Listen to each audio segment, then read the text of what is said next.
अस्सलाम वालेकुम dear viewers, मैं हूं अतीकुर रहमान। आज की लेक्चर में एक्सरसाइज 1.1 के ये पहले दो क्वेश्चंस करेंगे। इन दो क्वेश्चंस को हमने क्या करना है, इसको बाकायदा सॉल्व करना है। लेकिन मेथड कौन सा यूज़ करेंगे? मेथड यूज़ करेंगे फैक्टराइजेशन मेथड। क्वेश्चन नंबर 1 हमारे पास है, क्वेश्चन नंबर 1 हमारे पास है x square minus 11x plus 24 is equal to 0। इस मेथड को यूज़ करने से पहले कुछ बेसिक्स हैं, इन्हें आपने याद रखना है। वो बेसिक्स ये हैं, plus into plus, minus into minus. इन दोनों कंडीशन में हमारे पास रिजल्टेंट क्या आता है? प्लस में आता है। Plus into minus, minus into plus, इन दो कंडीशंस में हमारे पास रिजल्टेंट हमेशा माइनस में आता है। पहले आपने क्या करना है, इन दो बेसिक्स को याद रखना है। बेसिक्स क्या है?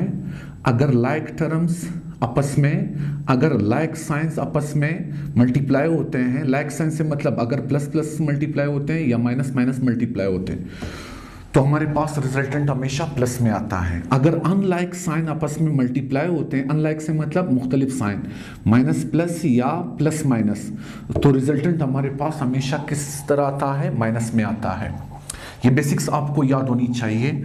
अब इस मेथड को यूज कैसे करना है? इस मेथड को यूज करने का तरीका ये है, इसके लिए तरीकाकार ये है, first term, second term, third term. इसमें करना क्या है? इसमें एक्स स्क्वेयर वाले टर्म को अपनी जगह पे लिखना है, कांस्टेंट टर्म को अपनी जगह पे लिखना है। फिर से मैं इसको रिपीट करता हूं, आपने याद रखना है। फर्स्ट टर्म को एज इट इज लिखें, लास्ट टर्म को एज इट इज लिखें। एक्स का जो कोफिशिएंट है उसको ब्रेक करना है। ब्रेक करने का तरीका ये है, इस तरीके से आपने इसको ब्रेक करना है। ब्रेक करने का तरीका ये है, एक्स स्क्वेयर का कोफिशिएंट देखना है, हमारे पास 1 है। सबसे पहले एक्स स्क्वेयर के कोफिशिएंट को इस कांस्टेंट टर्म से मल्टीप्लाई करना है। तो एक्स स्क्वेयर का कोफिशिएंट 1 है, अगर मैं 1 को 24 से मल्टीप्लाई करता हूं तो ये हमारे पास आता है 24। इसी तरह हमने एक्स के कोफिशिएंट को ब्रेक करना है, यानी 11 को ब्रेक करना है, तो -11 को हम यहां पर लिखेंगे। इसके बाद आपने करना क्या है? इसके बाद आपने ये करना है, आपने ऐसे दो नंबर का कॉम्बिनेशन देखना है जिसको अगर मल्टीप्लाई किया जाए तो 24 आना चाहिए, अगर इन्हें प्लस किया जाए तो क्या आना चाहिए? -11 आना चाहिए। तो सबसे पहले आपने साइन का कॉम्बिनेशन लेना है, यानी आपने सबसे पहले क्या करना है? साइन का कॉम्बिनेशन सही लेना है। साइन का कॉम्बिनेशन किस तरह लेना है?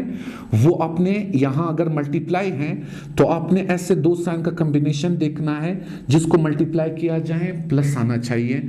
तो वो दो साइन का कॉम्बिनेशन या तो प्लस प्लस होगा या तो माइनस माइनस होगा, लेकिन प्लस प्लस या माइनस माइनस, इन दोनों में से बेस्ट कॉम्बिनेशन का फैसला आप इस नंबर के ऊपर करें। इस नंबर के आगे अगर माइनस साइन था तो आपने माइनस माइनस का कॉम्बिनेशन लेना है। जब आप यहां माइनस माइनस का कॉम्बिनेशन लेंगे तो माइनस इंटू माइनस हमारे पास क्या आता है? प्लस आता है। माइनस जमा माइनस हमारे पास माइनस आता है। अब आपने क्या करना है? अब अगर आपने 11 को ब्रेक करना है तो 11 को ब्रेक करने के लिए आपने दो नंबर का कॉम्बिनेशन लेना है। वो दो नंबर का कॉम्बिनेशन कुछ इस तरीके से आप लोगों ने लेना है। 24 को उठा करके यहां आप इसको फैक्टराइज करें। कैसे फैक्टराइज करेंगे? 2 1 ज़ा 2, 2 2 ज़ा 4, 2 6 ज़ा 12, 2 3 ज़ा 6, 3 1 ज़ा 3। अब आपने क्या करना है? दो नंबर का कॉम्बिनेशन देखना है, जिसको मल्टीप्लाई किया जाए 24 आना चाहिए, जमा किया जाए तो 11। तो बेस्ट कॉम्बिनेशन इस तरीके से आपने लेना है।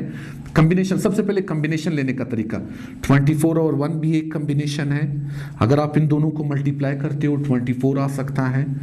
इसी तरह अगर आप 12 को, ये देखो 2 2 ज़ा 4, 3 2 ज़ा 6, 4 और 6 का कॉम्बिनेशन है, अगर आप इन दोनों को मल्टीप्लाई करते हो तो ये हमारे पास क्या आता है? 24 आता है।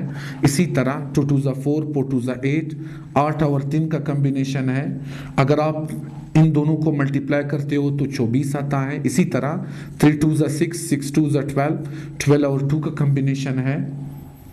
यानी ये हमारे पास क्या है? ये हमारे पास दो नंबर का ये हमारे पास दो दो नंबर का इस तरह के कॉम्बिनेशन है जिसको मल्टीप्लाई किया जाए तो 24 आता है, लेकिन हमने इनमें से बेस्ट कॉम्बिनेशन वो लेना है जिसको जमा किया जाए तो 11 आना चाहिए।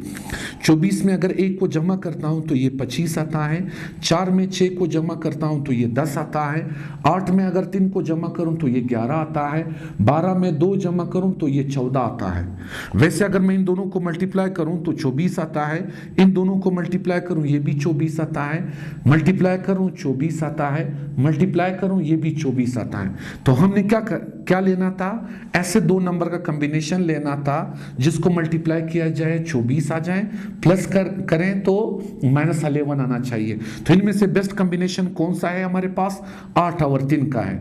इसको जमा अगर करता हूं तो 11 आता है, इन दोनों को अगर मल्टीप्लाई करता हूं तो हमारे पास 24 आता है। बस आपने क्या करना है, 11 को तोड़ने का तरीका ये है, हमारे पास कॉम्बिनेशन -8 और -3 का है, यानी -8 को अगर मैं जमा करूं -3 में तो ये -11 आता है, अगर इन दोनों को मैं मल्टीप्लाई करूं तो क्या आता है 24। एक तरीका ये कॉम्बिनेशन लेने का, एक तरीका ये है आप 11 को यहां पर ले लें, आप इस तरह के दो नंबर ले लें जिसको जमा करें 11 आ जाएं। एक बच्चा कहेगा सर 10 और 1 को जमा करने से 11 आ सकता है, एक बच्चा कहेगा 9 और 2 को जमा करने से 11 आ सकता है, एक बच्चा कहेगा 8 और 3 को जमा करने से 11 आ सकता है, एक बच्चा कहेगा 7 और 4 को जमा करने से 11 आ सकता है, एक बच्चा कहेगा 6 और 5 को जमा करने से 11 आ सकता है। लेकिन इन सब कॉम्बिनेशन में से हमने वो कॉम्बिनेशन लेना है जिसको ज़रब करें तो 24 आना चाहिए।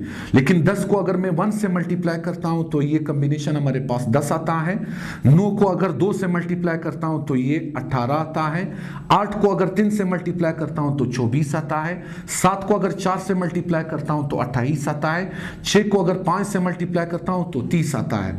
हमने क्या करना था, हमने ऐसे दो कॉम्बिनेशन लेना है जिसको मल्टीप्लाई किया जाए तो 24 आना चाहिए, इन्हीं दो नंबर को अगर जमा किया जाए तो 11 आना चाहिए। तो इनमें से बेस्ट कॉम्बिनेशन कौन सा होगा, 8 और 3 का है।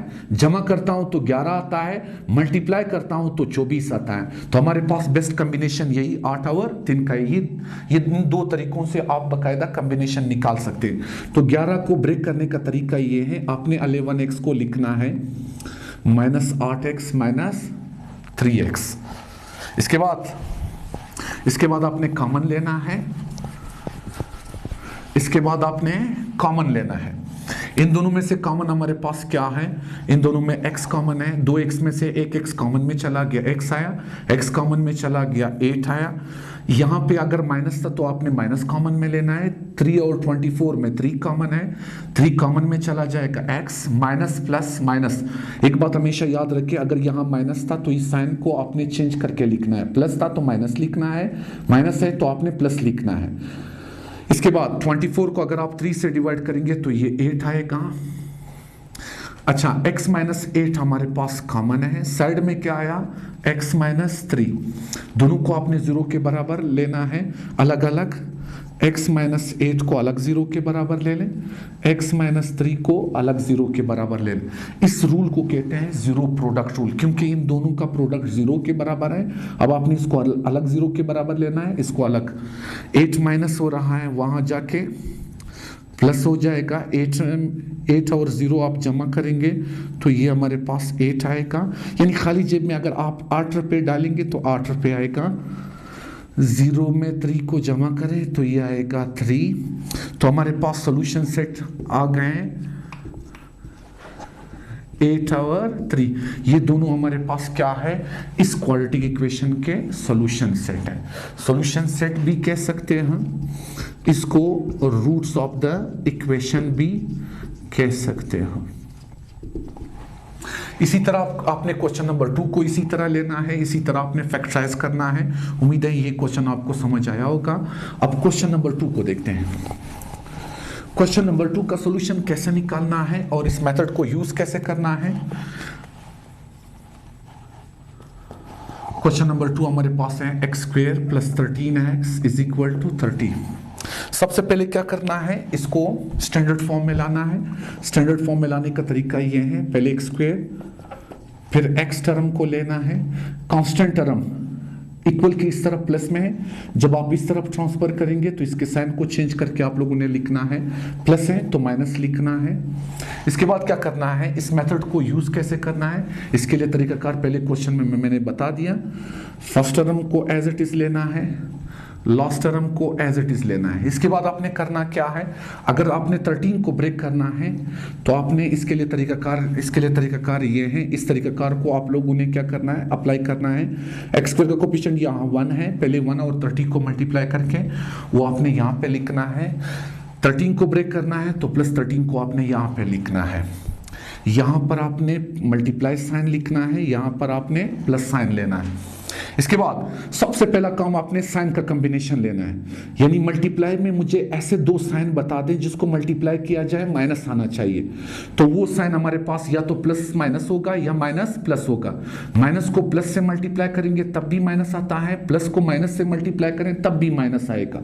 तो सबसे पहला काम आपने साइन का कॉम्बिनेशन सही लेना है। तो कौन से साइन आपने लेना है, प्लस या माइनस प्लस, इन दोनों में से बेस्ट कॉम्बिनेशन कौन सा होगा, ये कॉम्बिनेशन बेस्ट होगा या नीचे वाला कॉम्बिनेशन बेस्ट होगा, इन दोनों में से बेस्ट कॉम्बिनेशन का फैसला आप यहां पे करें।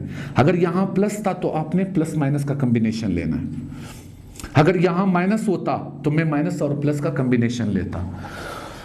उम्मीद है साइन का कॉम्बिनेशन आपको समझ आया होगा। इसके बाद आपने क्या करना है, आपने ऐसे दो नंबर का कॉम्बिनेशन लेना है जिसको मल्टीप्लाई किया जाए 30 आ जाए, प्लस माइनस किया जाए तो क्या आना चाहिए, प्लस 13। तो इसके लिए आपने करना क्या है, 30 को आपने छोटी क्लासेस में ये प्राइम फैक्टराइजेशन आप लोगों ने पढ़ा होगा। 30 को पहले 2 से डिवाइड करें 15 आएगा, फिर 15 को 3 से डिवाइड करें 5 आएगा। अब आपने क्या करना है, कॉम्बिनेशन लेना है। एक कॉम्बिनेशन हमारे पास 30 और 1 का कॉम्बिनेशन है, एक कॉम्बिनेशन हमारे पास ये हो सकता है 15 और 2 का कॉम्बिनेशन है, 15 2 30 आता है। एक कॉम्बिनेशन हमारे पास ये भी हो सकता है 2 3 6 6 5 30, ये भी हमारे पास एक कॉम्बिनेशन हो सकता है। अच्छा, इन तीन कॉम्बिनेशन में से बेस्ट कॉम्बिनेशन कौन सा होगा, अगर इनमें से मैं 30 को प्लस रखूं 1 को माइनस रखूं, 30 से 1 माइनस करूं तो ये हमारे पास आता है 29, या अगर मैं 30 को माइनस रखूं 1 को प्लस रखूं ये हमारे पास आता है -29। हमें ना -29 चाहिए ना +29 चाहिए, हमें क्या चाहिए, हमें +13 चाहिए। इसका मतलब है 30 और 1 का कॉम्बिनेशन हमारे पास सही कॉम्बिनेशन नहीं है। इसके बाद आप 6 और 5 का कॉम्बिनेशन देख लें, अगर मैं 6 को प्लस रखूं 5 को माइनस रखूं, +6 से 5 को माइनस करूं तो यह हमारे पास आएगा +1, क्योंकि हमने कॉम्बिनेशन में प्लस माइनस लेना है। या अगर मैं इस तरह करूं 6 को माइनस रखूं 5 को प्लस रखूं तो ये हमारे पास आता है -1, हमें ना +1 चाहिए ना -1 चाहिए। इसका मतलब है ये भी हमारे पास बेस्ट कॉम्बिनेशन नहीं है। इसी तरह अगर आप 15 और 2 को रखें, 15 को प्लस रखें 2 को माइनस रखें तो ये हमारे पास आता है 13। वैसे प्लस और माइनस आता है, अगर इन्हीं 15 और 2 को मैं मल्टीप्लाई करूं तो ये 30 आएगा।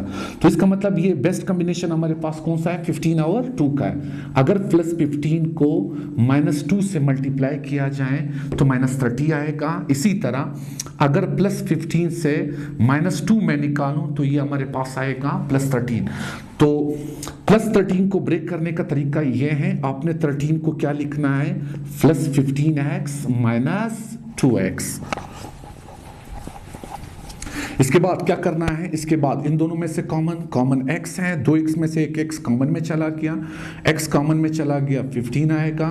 अच्छा, अगर यहाँ माइनस था तो आपने माइनस कॉमन में लेना है, -2 को कॉमन लेने के बाद x यहाँ पे आएगा, माइनस इंटू माइनस प्लस, ये साइन हमेशा आपने चेंज करना है अगर आपने माइनस को कॉमन में उठाया। 30 को 2 से डिवाइड करें 15 आएगा =0। एक बात हमेशा याद रखें, ये दोनों बॉक्सेस हमेशा सेम होना चाहिए। अगर यहाँ प्लस था यहाँ माइनस था, इसका मतलब है आपकी फैक्टोरिंग, आपकी फैक्टराइजेशन गलत है, फिर आपने दोबारा इसको सही करना है। अब इन दोनों में से x + 15 क्या है, यहाँ और यहाँ x + 15 कॉमन है। इसके बाद क्या करना है, x - 2 लेना है।